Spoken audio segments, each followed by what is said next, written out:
naalala ko yung kwento ng isang bata na habang siya ay naglalaro, nalaglag niya yung kanyang contact lens sa paglalaro niya. So alam niyo yung contact lens, mahirap hanapin yan, lalo doon sa maglalaro ka. So hanap ng hanap yung bata, hinanap niya ng hinanap, lumagpas na ng kalahating oras na paghahanap niya, hindi niya mahanap yung kanyang contact lens. Kaya sabi niya, eventually, lumapit na siya sa nanay niya, takbo siya sa bahay, Nay, nawala ko yung contact lens ko. Sabi ng nanay, halika, hanapin natin. At hinanap nga saan ba nawala? Hinanap ng nanay doon sa bahagi na kung saan niya alam ng bata na nalaglag yung contact lens niya. Sabi ng maya-maya, hinanap ng nanay, maya-maya, wala pang 2 minuto, nahanap ng nanay yung contact lens. Sabi ng bata, Nay, paano ninyo nahanap yung contact lens ko ng wala pang 2 minuto, nahanap na ninyo, samantalang ako 30 minutes na mahigit, magkulang-kulang 1 oras, kakahanap ko, hindi ko mahanap. Sabi niya, hindi mo kasi naintindihan. Sa'yo, contact lens lang ang hinahanap mo. Ako, 5,000 ang hinahanap ko. Hindi nila nasundan yun. Kasi ang halaga niya, nung binili ng nanay niya, 5,000 yung contact. Pag nawala yan, panibagong 5,000 yan. So, pinapaliwanag ko sa inyo. Amen. Minsan, ang perspektibo natin sa buhay, kailangan nating iangat. Amen. Na perspektibo natin, dapat makita natin ang mga bagay nang naaayon sa pananaw ng Diyos at hindi sa pananaw natin. So, umagang ito, I want to talk to you about getting God's perspective. Hallelujah. Sino sa atin ang nagnanais na magkaroon ng perspektibo ng Diyos? I don't know about you, but I want the perspective of God. Gusto ko yung pananaw niya sa mga bagay. Gusto ko yung pananaw, Lord, anong pananaw mo dito sa pangyayaring ito sa pamilya ko? Anong pananaw mo? Hindi lang yung pananaw ko. Sa mga anak ko, Lord, ano ang pananaw mo? What are your perspective? Sa trabaho ko, Lord, ano ang perspective mo? Sa pag-aaral ko na ito, Panginoon, ano ang perspective mo? Amen. Sa buhay, Lord, what's your perspective? Kasi baka ang perspektibo ko ng buhay ay iba kaysa sa perspective mo ng buhay. Nasasayang ang buhay. Na eventually, kapag mali ang perspektibo ng buhay mo, sa pananaw mo sa buhay kung ano ang buhay, then ilalakad mo ito ayon sa iyong perspective kung ano ang purpose o ibig sabihin ng buhay. And eventually, kapag tapos na yung buhay mo, iba pala yung perspective talaga ng Panginoon patungkol sa buhay. Isaiah chapter 55, verse 8 to 12. Sabi ng Isaiah 55, verse 8 to 9 lang, sabi ng Panginoon, my thoughts are not your thoughts, nor your ways, nor are your ways my ways, says the Lord. So ito yung perspective. For as the heavens are higher than the earth, kung gaano kataas ang langit sa lupa, sabi niya, ganon kataas ang aking pamamaraan sa inyong pamamaraan, at ang aking kaisipan sa inyong kaisipan. So God's perspective is higher than our perspective. And sometimes sa mga pangyayari sa buhay natin, we tend to quit, to stop believing. At sinasabi natin, wala na siguro mangyayari, wala pag-asa yung asawa ko to. Paulit-ulit. Wala, ay mga anak ko, wala. Right? Because we lose sight of our future. Nawawala sa atin ang perspektibo ng Diyos. But sinabi ng Diyos that I declare the end from the beginning.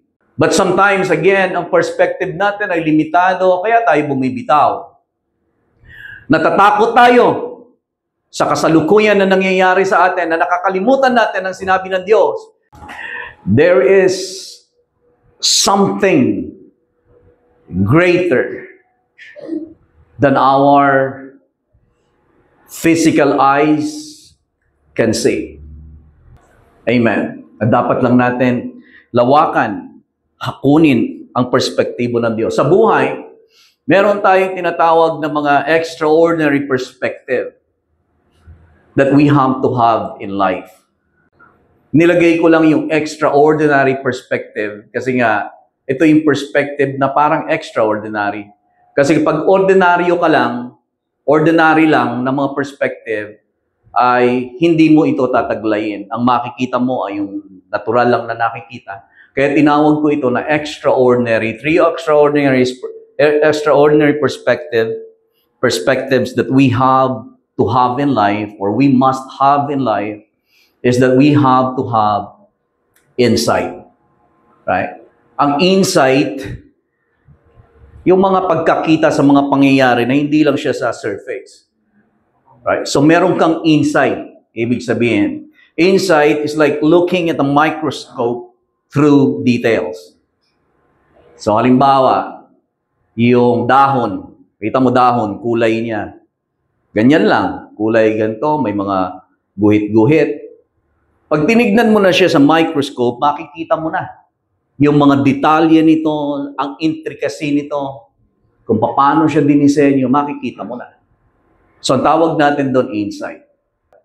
Pero ito yung tinatawag natin na be filled with the knowledge of His will. Magkaroon tayo ng insight doon sa mga pangyayari. Pinagpipray ko, Lord, sa ministry, fill me with the knowledge of your will. Ano ang gagawin ko? So you don't just see the ministry as is. Sa buhay natin, hindi mo lang nakikita na ang ministeryo ay ganun lang. The number 2 is yung tinatawag na foresight. O dapat meron din tayong hindi lamang insight, but we have foresight. So ibig sabihin, nakikita natin yung sa unahan. Foresight is like looking at the telescope at a distance. Kung ang insight ay parang microscope, ito namang foresight ay parang teleskopyo. Na nakakakita siya ng higit kaysa sa nakikita ng physical na mata mo. Right? Na bare lang kung wala kang teleskopyo. Pero ang teleskopyo ay makakakita ka ng higit na mas malayo. Makikita natin. Amen. So ganun din sa bawat isa sa atin, kaya tinawag nating extraordinary kasi ito ang lahat ng ito, ang insight, ang foresight, at yung oversight na tinatawag. Yung oversight naman ay yung para bang nasa itaas ka ng building o sa helicopter o sa eroplano. Paglalanding na ng eroplano, halimbawa, makikita mo na meron kang oversight. Amen. Makikita mo na yung ganda. Uy, ganito pala yung ganito pala yung Cavite. Uy, ganito pala yung Parañaque. Ang tawag doon, oversight. Sa lahat ng ito, tanging ang Diyos lamang ang meron nito, ang kakayanan. God has insight, God has foresight, and God has oversight. Amen. Tayo minsan, wala tayong insight. Bigyan natin halimbawa, hingian ko naman ng mga insight nyo. Anong insight nyo? Ikaw, sister, ikaw, brother, ikaw, pastor, ikaw, wala po, pastor eh. Kailangan natin ng insight. Amen. Makukuha mo ang insight, of course, when you dig deeper into something. Pag pinag-aaralan mo. Kaya natutuwa ako, halimbawa, mag-meeting kami sa core fellowship namin, sa pastoral fellowship, kapag nagbibigay na ng insight, yung mga kasama mo, hindi na lamang ikaw yung laging nagbibigay ng insight, ng foresight, at saka ng oversight. Pagka nakikibahagi na sila, nagbibigay na sila ng insight, nagbibigay na sila ng foresight, ibig sabihin nagpaplano na. Narito pa po ba kayo? Sa lahat ng ito, Diyos ang tanging nagtataglay nito. At ang kinakailangan natin na magkaroon tayo ng katulad nitong perspektibo. Amen. Gusto ba niyo yun? Magkaroon kayo ng insight sa pamilya ninyo? Gusto magkaroon kayo ng foresight sa future ninyo? Magkaroon kayo ng oversight sa pangyayari, sa paligid ninyo? Amen. So tatalakayin ko sa atin kung ano ang ibinigay ng Diyos. Posible ba 'yon? Sa maaaring sabihin natin, ay di ba pastor nga, sabi ng Isaiah chapter 55 verse 8 to 9 that my thoughts, balikan natin 'yon, Sister Grace, para makita natin. Di ba? Pastor, di ba sinabi na 'yan? Isaiah 55 8 to 9, my thoughts, sabi na ni Lord, my thoughts are not your thoughts, nor are my ways your ways, says the Lord. For as the heaven are higher than the earth, so are my ways higher than your ways, and my thoughts higher than your thoughts. Oh, kita mo, pastor, hindi natin maabot yan talagang. But, But I'll show you from the scripture. Sabi ng, kung itutuloy natin yon, halimbawa, yung Isaiah 55:10, ang kasunod na verse, 10:11, for as the rain come down, as the rain comes down, the snow from heaven, and do not return there, but water the earth, and make it bring forth and bud, that it may give seed to the sower and bread to the eater, so shall my word that goes out of my mouth. So pagkatapos niya sabihin, my thoughts are not your thoughts, my ways are not your ways, sinabi niya, but my word that comes from heaven waters the earth. Right? Binigay niya ang kanyang salita. For what purpose? For us to have godly thoughts and godly ways. Kasi ang thoughts natin, kung magkakaroon tayo ng thoughts, ang thoughts natin ay ang thoughts natin ang nagbibigay ng direksyon or sa ating paglakad. Ang thoughts natin ang siyang nagdidictate rather ng ating ways. Kung ano ang lakad ng tao, dahil sa ito ay ang isipan ng tao. Amen. Ang paglakad ng isang tao ay nakabase sa kung paano siya mag-isip. As a man thinks in his heart, so is he. Amen. Praise the Lord. Binigay ng Diyos ang kanyang salita upang tayo ay magkaroon ng kanyang perspektibo at kaisipan. Tingnan natin ang mga talata. John chapter 1 verse 3. Alam natin ito. John chapter 1 verse 1 to 3. In the beginning was the Word, capital W, and the Word was with God, and the Word was God. He, nagpalit ng pronoun, hindi niya, tingnan niyo ang pansinin niyo na hindi ginamit na pronoun ay I, or it rather. Pero ang ginamit is he, so pertaining to a person, hindi sa bagay. He was in the beginning with God. All things were made through Him, and without Him, nothing was made that has been made. So, ang tinutukoy niya, walang iba, kundi ang ating Panginoong Jesus. Kasi sinabi sa verse 14, and the Word became flesh and dwelt among us. So, yung verbo, yung salita, na sa simula't simula pa'y kasama na ng Diyos, at ang salita ay Diyos, ito, na lumikha ng lahat ng bagay. At sa verse 14, ang salitang ito ay nagkatawang tao, nag-take on ng human form. Amen. Ipinanganak ng isang birhen. Ang salita, He is the Word of God personified. Jesus is the Word of God, embodiment. Ang word, yung logos, is the thoughts of God. Yung word dyan, yung logos, ay sa Greek yan, ang isa sa ibig sabihin niya, thoughts, ideas of God. So bakit niya binigay ang kanyang salita? Thoughts. Nung sinabi niya, my thoughts are not your thoughts.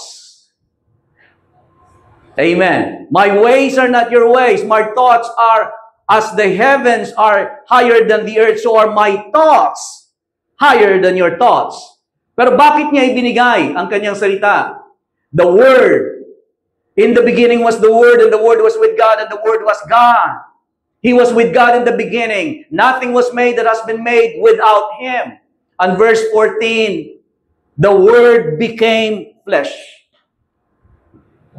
Bakit niya ibinigay ang kanyang salita? Si Jesus. Para makuha natin ang kaisipan ng Diyos. O, tingnan natin ang Message Bible, Matthew chapter 11, verse 27.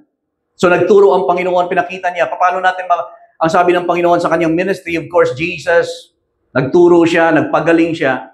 Pero most of the ministry of Jesus was done through teaching. Amen. Ang lahat ng mga miracles ng Panginoon ay patunay lamang na siya ang Mesiyas. Para mapatunayan yung pagtuturo niya, masolidify, mapagtibay. Amen. Pero most of the ministry of Jesus, yung kanyang pagtuturo. Nag-agree po ba kayo doon? Amen. Sabi ni Jesus ganito, Matthew 11:27, hindi yung 28, sa Message Bible. Jesus resumed talking to the people, but now tenderly. Sabi niya, the Father has given me all these things to do, and, what's the next word kung meron dyan? And say, this is a unique Father-Son operation coming out from the Father-Son intimacies and knowledge. No one knows the Son the way the Father does. Walang nakakakilala sa Diyos, katulad ng pagkakilala ng anak sa Ama. Right? Nor the Father the way the Son does. But I am not keeping it to myself. Sabi niya yung mga tinuturo ko sa inyo. I am ready to go over it. Lahat ng mga tinuro ko sa inyo. Sabi niya, lahat ng ito ay nanggaling sa relasyon ko sa Ama na merong intimacy. Because I am the Word, right? Lahat ng ito ay galing sa Diyos, sa aking Ama. Pero sabi niya, I'm willing, I'm ready, I'm not keeping it to myself, I'm ready to go over it line by line with anyone willing to listen. Pero lahat ng itong sinasabi ko sa inyo, at kung bakit ko nagagawa ang aking mga ginagawa, nakahanda akong ituro ito sa inyo, ipaliwanag, ipakita doon sa mga taong I'm willing to go over this line upon line. Ilalatag ko sa inyo ito, isa-isa. The kingdom of God is like a man who sows seed in the ground. Lahat ng yan, ipapaliwanag ko sa inyo. Lahat ng mga parable. I'm willing to go over this line by line for anyone or to anyone willing to listen. So bakit ibinigay ng Panginoon? Bakit siya napunta dito? Upang ipakilala ang Diyos kung sino siya. Anong ibig sabihin noon? Para tayo magkaroon ng perspektibo ng Diyos. Amen po ba? Pangalawa, ano pang binigay sa atin ng Panginoon? Binigay niya sa atin si Jesus, binigay niya sa atin ang salita niya. Para tayo ay magkaroon ng perspective ng Diyos. Na lumawak ang ating kaisipan, na hindi na tayo ang ating nakikita lamang ay yung sitwasyon natin, ang mga pangyayari sa buhay natin, right? Ang mga threats sa atin, ang mga problema natin, hindi na yun ang magdi-declare sa ating future, kundi binigyan tayo ng Diyos ng kanyang salita so that you can see what I see. You have seen well, for I am ready to perform my word. I have given you my word so that you can see what I see and you can declare what I declared. Amen. Ang maganda mga kapatid, before I go to the next point, gusto kong i-emphasize din natin o bigyan natin ng konting diin, kaya tayo nagbabasa ng ating Biblia. Lord. So bigyan natin ng pagpapahalaga ang salita ng Diyos. Amen. Ang salita ng Diyos ay perspective ng Diyos. Upang tayo magkaroon ng perspektibo sa ating hindi na lang maging limitado ang ating perspektibo, pananaw natin patungkol sa nangyayari sa buhay natin, kung anong sitwasyon natin sa ngayon, doon lang. Kasi wala tayong ibang perspective. Amen. Hindi natin makita ang perspective ng ating Panginoon. Subalit kung tayo ay, Lord, I want your perspective. I want your insight. Nais kong makita, Panginoon, ang mga bagay na ito. Hindi lamang sa kung paano ko ito nakikita. Subalit, Lord, nais ko itong makita sa pananaw mo. Saan mo yun makukuha? Sa Bible. Amen po ba? Anyway, so ang pangalawang ibinigay sa atin, kaya huwag natin maliitin ang pagbabasa ng ating Biblia. Kung gusto po natin na magkaroon tayo ng perspective ng Diyos. I don't know about you, pero ako nais ko ng Panginoon, punuin mo ako ng pagkaunawa sa iyong kalooban. Give me your perspective, Lord. Sa lahat ng area ng buhay ko, Panginoon, alam ko na limitado ang perspektibo ko. Ang pananaw ko minsan sa buhay ay base lamang kung paano ako pinalaki, base lamang sa napag-aralan ko, base din sa kung paano minsan ang emosyon ko ay nangingibabaw. Right? But Lord, Lord, magpapasakop ko sa iyong salita. Nais ko na ang perspektibo mo ay maging perspektibo. Amen? Kaya binigay ng Diyos ang kanyang salita sa atin. Ano pa ang binigay ng Diyos sa atin? Para tayo ay magkaroon ng kanyang perspektibo. John chapter 16 muna, verse 12, ang sabi ng Panginoon, Pansinin ninyo ito, and I pray na nakikita ninyo ang kahalagahan nito. Sabi ng Panginoon, sabi niya sa kanyang mga alagad, I still have many things to say to you, but you cannot bear them now. Sabi niya sa mga alagad, marami pa akong gustong ituro sa inyo, ipaliwanag, ipakita, patungkol sa kaharian ng Diyos, pero hindi pa ninyo kaya i-handle sa ngayon. Hindi nyo kaya. Gusto kong ipakita ang perspective ng Diyos sa inyo, ang kaharian ng Diyos, kung sino ang Diyos, ang kaharian niya, ang plano niya sa buhay mo, sa buhay ninyo, sa mundong ginagalawan natin. Gusto kong i-download lahat ito sa inyo, pero hindi nyo kaya. Ang kaisipan ng Diyos na mataas sa ordinaryong kaisipan, gusto kong ibigay sa inyo. Pero hindi nyo kaya. Kaya sabi niya, but however, when He, gayon pa man, sabi niya, kung siya, He, the Spirit of truth has come, He will guide you into all truth. He will not speak on His own authority, but whatever He hears, He will speak, and He will tell you things to come. Hallelujah. Merong iba, mga Kristiyano, hindi natin pinaniniwalaan ang Santong Espiritu. Nakakala natin ang Santong Espiritu ay para lamang isang uso o whatever that is, na para bang isang form lang ng divine influence lang. But the Holy Spirit is more than that. The Holy Spirit is a real person. Amen. Ang isa sa major ministry ng Holy Spirit is to teach us all things. Ang isa sa pangunahing ministry ng Santong Espiritu is to teach. Teach. He will teach you all things. He will guide you into all the truth. He will not speak on His own authority, but whatever He hears, He will speak and He will tell you things to come. Tingnan niyo, hindi ko na ito pakalaliman pa dito, and I pray na magkaroon tayo ng ibang sessions for the Holy Spirit. Pero tingnan niyo that one of the major ministry of the Holy Spirit is to teach, to show you things to come. Ipakita ang mga bagay. Pero again, ulitin ko with emphasis, na minsan nakakalimutan natin ito sa buhay natin. Ang salita ng Diyos minsan, binigay sa atin, actual, kaya nating basahin, pero hindi natin ginagawa. And then, we have the Holy Spirit who is with us 24/7, pero hindi din natin na ma-maximize ang ministry ng Holy Spirit. 1 Corinthians chapter 2, verse 6 to 16. 1 Corinthians chapter 2, verse 6, however, sabi ni Paul, we speak wisdom among those who are mature, yet not the wisdom of this age, nor of the ruler of this age, or coming to nothing. 7, but we speak the wisdom of God in a mystery. Ang pinangangaral namin, ang tinuturo namin, pinapangusap namin, is the wisdom of God. So, hindi na pala ngayon limitado lang ang kaisipan ng Diyos na nasa langit. Binigay niya si Jesus upang ituro ang kaharian. Amen. Binigay niya ang Santong Espiritu para ituro sa atin ang wisdom ni Lord, na pwede tayong magkaroon ng wisdom sa buhay natin on how to deal things, hindi lamang base sa ating napag-aralan, base sa experience o tinuturo sa atin ng ating mga magulang, kundi now, we can have the wisdom of God. We can have insight in life, insights. We can have foresight in life. We can have oversight. At pwede din tayo magkaroon ng hindsight. Amen. But sinabi niya dito, which none of the ruler, verse 8, which none of the rulers of this age knew. Hindi nila alam to, ruler of this age.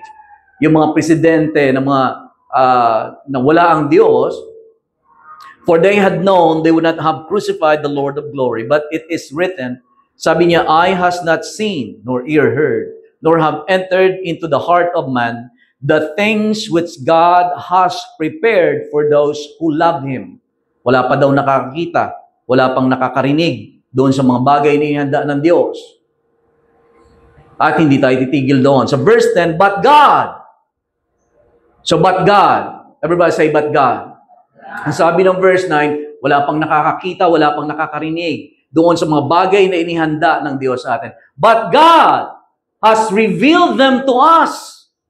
So yung mga bagay na wala pang nakakarinig, wala pang nakakakita, hindi pa na sumasagi sa hinagap ng tao, hindi pa na pag-aralan sa eskwelahan, hindi pa na discuss ng Oxford, ng Cambridge. But God has revealed them to us. Sa pamagitan nino, has revealed them to us through His Spirit. Ang mga bagay na tanging ang Diyos lang ang nagtataglay, ang kaisipan niya lang na kaya niya lang isipin at hindi natin kayang isipin. Nasa Kanya lang sana at Siya lang sana. But God has revealed them to us through His Spirit. Hallelujah. For the Spirit, everybody say the Spirit. Hallelujah. I pray na tayo ay maging familiar sa Holy Spirit. The Spirit searches all things. How many things? All things. Yes, the deep things of God. Sinisiyasat ng Santong Espiritu ang lahat ng bagay. Oo, at ang mga bagay, mga malalalim na bagay patungkol sa Diyos. Sabi niya, verse 11, for what man knows the things of a man, except the spirit of man which is in him? Even so, no one knows the things of God, except the Spirit of God. Isaiah 55, my thoughts are not your thoughts. My ways are not your ways. Amen. Pero the Spirit searches all things, even the deep things of God. For no one knows, sabi niya, no one knows the mind of a man except the spirit of the man in him. Even so, no one knows the things of God except the Spirit of God. Now, we have received the Spirit. Now we have things of God except the Spirit of God. Verse 12, now we have received, tumanggap tayo, not the spirit of the world, but the Spirit who is from God, that we might know the things that have been freely given to us by God. The major ministry of the Holy Spirit ay upang ipakita sa atin, turuan tayo ng pamamaraan ng Diyos. Ipakilala ang Diyos sa mga bagay ng Diyos. Ang plano niya sa buhay natin. I-reveal sa atin sa pamagitan ng Santong Espiritu. Amen? 13, these things we also speak not in words which much wisdom teaches, but which the Holy Spirit teaches, comparing spiritual things with spiritual, but the natural man does not receive the things of the Spirit, for they are foolishness to him, nor can he know them, because they are, the things of God, is spiritually discerned. But he who is spiritual judges all things, yet he himself is rightly judged by no one. Verse 16, for who has known the mind of the Lord, that he may instruct him? Sino nakakaalam ng kaisipan ng Diyos na matuturuan mo siya? But we have, everybody say, we have the mind of Christ. Amen. Perspective ni Lord. Hindi tayo nilimitahan ng Diyos, although in our human capacity, ang human brain, limitado ang ating kaisipan. Subalit kay Kristo Jesus, nung tayo ipanganak na muli, na born again tayo, binigyan tayo ng Diyos ng salita niya, Espiritu niya na kaya nating unawain ang kanyang salita. Espiritu niya na magtuturo sa atin sa lahat ng katotohanan. Espiritu ng Diyos na magtuturo sa atin ng lahat ng bagay. Espiritu ng Diyos na maging ang hinaharap ay ituturo niya sa atin, ipapakita niya sa atin. Amen. Ang Espiritong ito, nas mulang sino mang nakakaalam sa kaisipan ng Diyos, yung thought ni Lord, ang plan ni Lord, except the Spirit of God which is in Him. Amen. And He has given us the Holy Spirit to be our paraclete, our teacher and guide. Merong nagsabi na 3 bagay ang pwede natin gawin sa Holy Spirit. We can quench the Holy Spirit. We can grieve the Holy Spirit.